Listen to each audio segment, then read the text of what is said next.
Oke. A'udzu billahi samil alim minasyaitonir rajim. Bismillahirrahmanirrahim. Assalamualaikum warahmatullahi wabarakatuh. Alhamdulillah hamdan wa syukranillah. Salatan wassalamun ala rasulillah. La hawla wa la quwwata illa billah, amma ba'd. Kepada ikhwatal iman yang mudah-mudahan dimuliakan oleh Allah Subhanahu wa ta'ala. Tiada kata yang paling indah kecuali rasa syukur kita kehadirat Allah Subhanahu wa ta'ala, yang mana yang telah memberikan kepada kita selaku hamba Allah yang tidak sempurna banyak sekali perkara dosa, perkara kesalahan yang kita perbuat di muka bumi ini terhadap Allah maupun terhadap manusianya sendiri. Maka dari itu kita sebagai manusiawi yang tidak sempurna, marilah kita bersyukur atas nikmat Allah Subhanahu wa ta'ala, diantaranya nikmat iman, nikmat Islam, serta nikmat sehat walafiat, sehingga kita dapat berkumpul yang insya Allah dimuliakan oleh Allah Subhanahu wa ta'ala. Salawat seiring salam marilah kita limpahkan kepada sahibul wasilah umat Islam, yang mana yang telah memberikan kewajiban kita, yang telah memperjuangkan umat Islam tadinya tidak memiliki hak dan kewajiban kita sebagai umat Islam.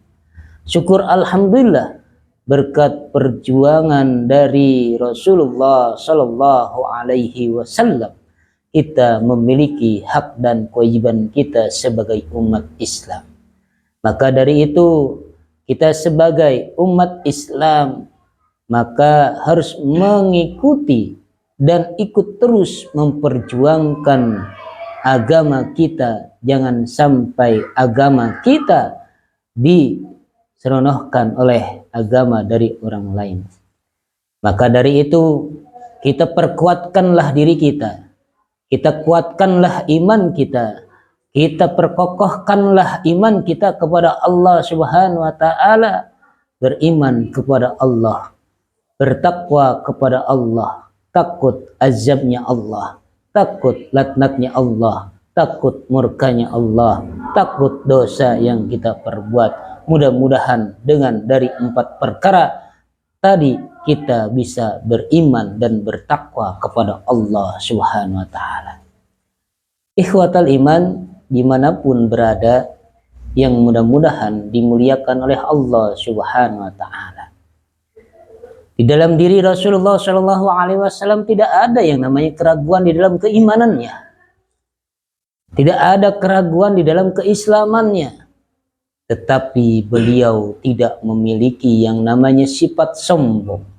Tetapi kadang kita sebagai manusiawi yang tidak sempurna, pasti di dalam diri manusia memiliki yang namanya sifat sombong. Sombong dari ketampanannya, sombong dari kecantikannya, sombong dari harta yang sangat melimpahnya luar biasa.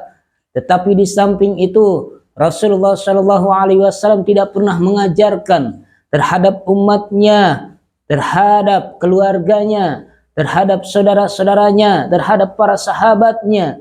Dia tidak pernah mengajarkan yang namanya sifat sombong, bahwa sifat sombong itu adalah merupakan sifat yang sangat dibenci, bahkan tidak disukai oleh Allah Subhanahu wa ta'ala. Ikhwatal iman yang mudah-mudahan dimuliakan oleh Allah Subhanahu wa ta'ala. Sombong Allah tidak suka terhadap sifat tersebut. Karena kenapa? Allah berfirman di dalam ayatnya yang berbunyi, innahu la yuhibbul mustaghfirin. Sesungguhnya Allah tidak menyukai terhadap orang-orang yang sombong. Sombong terhadap ketampanannya, sombong terhadap kecantikannya, sombong terhadap harta yang dia miliki yang sungguh sangat melimpah. Hanya itu merupakan suatu titipan dari Allah Subhanahu wa ta'ala. Bahkan dikatakan di dalam kitab Minhajul Abidin, Nabi Musa bertanya kepada Allah Subhanahu wa taala, "Ya Allah, ya Rabb, manusia mana yang paling murka di hadapanmu ya Allah?" Allah tidak menjawab pertanyaan dari Nabi Musa. Lalu Nabi Musa pun bertanya kembali, "Ya Allah, ya Rabb, manusia mana yang paling murka di hadapanmu ya Allah, ya Rabb?" Allah pun tidak menjawab pertanyaan dari Nabi Musa tersebut. Bahkan Nabi Musa tersebut pun bertanya kembali, "Ya Allah, ya Rabb, manusia mana yang paling murka di hadapanmu ya Allah, ya Rabb?" Lalu Allah Subhanahu wa taala pun menjawab pertanyaan dari Nabi Musa alaihi salam, yaitu yang paling murka di hadapanku, kata Allah, manusia yang paling sombong. Orang yang sombong akan merugi, ikhwatal iman. Rugi, dia tidak akan memiliki yang namanya tetangga. Dia tidak akan memiliki yang namanya saudara. Bahkan tetangga dekat akan menjauh.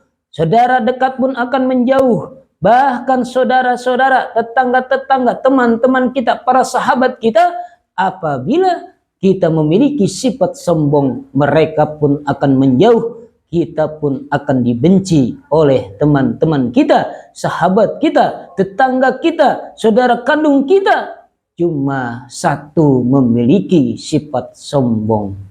Maka dari itu, mari kita bengkelkan hati kita. Kita perbaiki akhlak kita.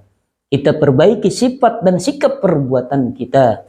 Jangan sampai kita memiliki yang namanya sifat sombong. Insya Allah apabila kita